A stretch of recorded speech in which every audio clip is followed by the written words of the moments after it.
Karnataka assembly election में Congress party ने पूर्ण बहुमत से जीत हासिल की है एंड राहुल गांधी ने कहा हम पहले कैबिनेट मीटिंग में ही 4 फ्रीबीज को इम्प्लीमेंट कर देंगे।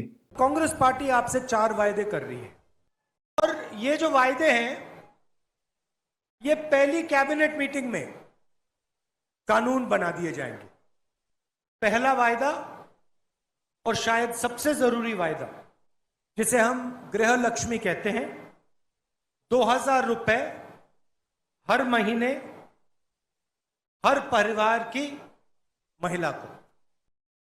दूसरा वायदा गृह ज्योति, 2000 यूनिट हर महीने मुफ्त में बिजली हर परिवार को। अन्नभाग्य 10 किलो चावल हर परिवार के हर व्यक्ति को। युवा निधि 2 साल के लिए कर्नाटका के हर ग्रेजुएट को 3000 रुपए प्रति महीना और हर डिप्लोमा होल्डर को 1500 रुपए प्रति महीना। ये 4 जो वायदे हैं ये हमारा पहला कदम होगा और इनको कांग्रेस पार्टी की कैबिनेट अपनी पहली मीटिंग में पूरा करके दिखा देगी। नाउ द क्वेश्चन इज, क्या फ्रीबीज देना देश की इकोनॉमी के लिए सही है? क्योंकि हमारे पीएम ने ही कहा था फ्रीबीज देना देश की इकोनॉमी को डिस्ट्रॉय करता है। ये रेवड़ी कल्चर देश के विकास के लिए बहुत घातक है। क्या सच में फ्रीबीज इकोनॉमी को अफेक्ट करता है? एंड मोस्ट इंपॉर्टेंटली सोसाइटी और लोगों के ऊपर क्या इम्पैक्ट पड़ता है फ्रीबीज का? रेवड़ी कल्चर, रेवड़ीज, वो रेवड़ी है। रेवड़ी कल्चर आखिर क्या है? मैं बताता हूँ आपको फ्री की रेवड़ी क्या होती है। इस सज्जन को क्या तकलीफ है भाई? अपने दोस्तों के हजारों करोड़ रुपए के लोन फ्री में माफ कर देते हैं। ये फ्री की रेवड़ी है। जोर से बोल के लोगों को स्कीमें बता दे। सबसे पहले बताओ फ्रीबीज सही है या गलत? ये डिपेंड करता है किस चीज को फ्री दिया जा रहा है उसके ऊपर। अगर हम कर्नाटका की बात करें तो कर्नाटका में कांग्रेस ने 4 वायदे किए हैं एंड पहला है गृह लक्ष्मी, जिसके चलते वुमेन हेड ऑफ हाउस को मंथली 2000 रुपये मिलेगा। कर्नाटका की रूरल पॉवर्टी रेट है 24.53% एंड अर्बन पॉवर्टी रेट है 15.25%। ऐसे में अगर गवर्नमेंट के पास बजट है एंड कर्नाटका गवर्नमेंट सक्सेसफुली इन 40% लोगों को मंथली 2000 रुपये दे पाए तो इन लोगों को थोड़ी सी फाइनेंशियल सपोर्ट मिल जाएगा। सही बात है। कांग्रेस की दूसरी प्रॉमिस है गृह ज्योति, जिसके चलते हर घर को 200 यूनिट इलेक्ट्रिसिटी फ्री दिया जाएगा। मेरे ओपिनियन में हर किसी को एक बेसिक इलेक्ट्रिसिटी फ्री में मिलना चाहिए, स्पेशली उन परिवार को जो लोग अफोर्ड नहीं कर सकते हैं। एक गरीब फैमिली को बेसिक इलेक्ट्रिसिटी ना मिलने की वजह से ही हमें स्टोरी सुनने को मिलता है एक गरीब घर का लड़का स्ट्रीट लाइट के नीचे पढ़ाई करता है। दूसरा पॉजिटिव साइड ये है कि अगर एक लिमिट तक इलेक्ट्रिसिटी फ्री दिया जाएगा तो हर कोई फ्री इलेक्ट्रिसिटी लेने के लिए उस लिमिट के नीचे रहना चाहेंगे, जिस वजह से इलेक्ट्रिसिटी की बचत होगी। बट फ्री इलेक्ट्रिसिटी देना बाकी स्कीम से ज्यादा कॉस्टली होता है। फॉर एग्जांपल आम आदमी पार्टी ने फ्री इलेक्ट्रिसिटी को सबसे ज्यादा पॉपुलर करी है एंड उनके सबसे ज्यादा खर्च भी इसी स्कीम में होता है। दिल्ली में 85% लोग इस सब्सिडी को यूज करते हैं एंड आम आदमी पार्टी ने 3250 करोड़ रुपए एलोकेट किया है 22-23 के बजट में फॉर दिस सब्सिडी। इसके अलावा एनवायरनमेंट के ऊपर असर ना पड़े उसके लिए सरकार को रिन्यूएबल एनर्जी के ऊपर इन्वेस्ट करना होगा, क्योंकि आज भी इंडिया इलेक्ट्रिसिटी जनरेट करने के लिए कोल के ऊपर डिपेंडेंट है।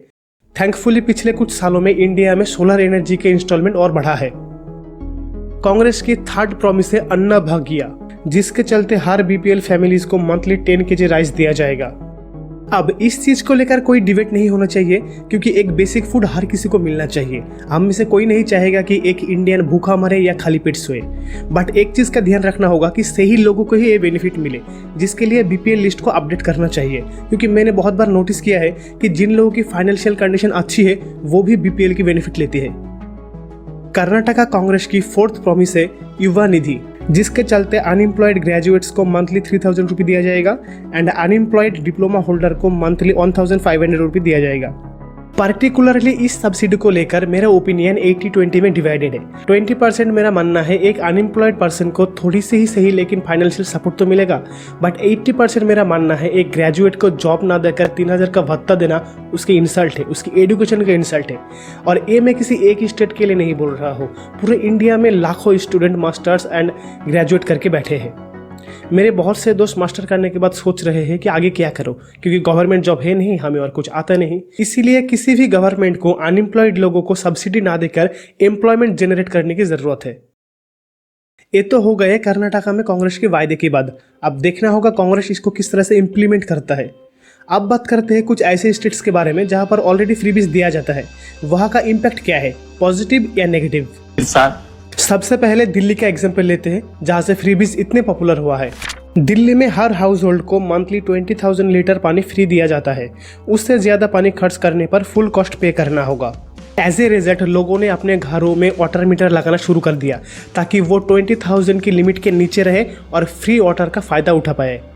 दिल्ली हाई कोर्ट में इस स्कीम को चैलेंज किया गया था, जिसके रिस्पॉन्स में दिल्ली जल बोर्ड ने कहा मार्च 2015 में सिर्फ 8.57 लाख लोगों के घरों में फंक्शनल वाटर मीटर थे एंड 2018 तक ये नंबर 14.67 लाख तक पहुंच गया, जिस वजह से रेगुलराइजेशन बढ़ा एंड पानी की बचत हुआ, जो एनवायरनमेंट के लिए भी अच्छा है। सेकेंड एग्जाम्पल है वेस्ट बंगाल की।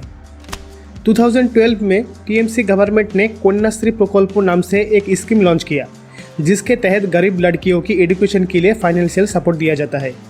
ये सपोर्ट दो तरीके से दिया जाता है एंड फर्स्ट इज K1, जिसके चलते 13 to 19 ईयर्स की लड़कियों को एनुअली 500 रुपये दिया जाता है एजुकेशन कंप्लीट करने के लिए।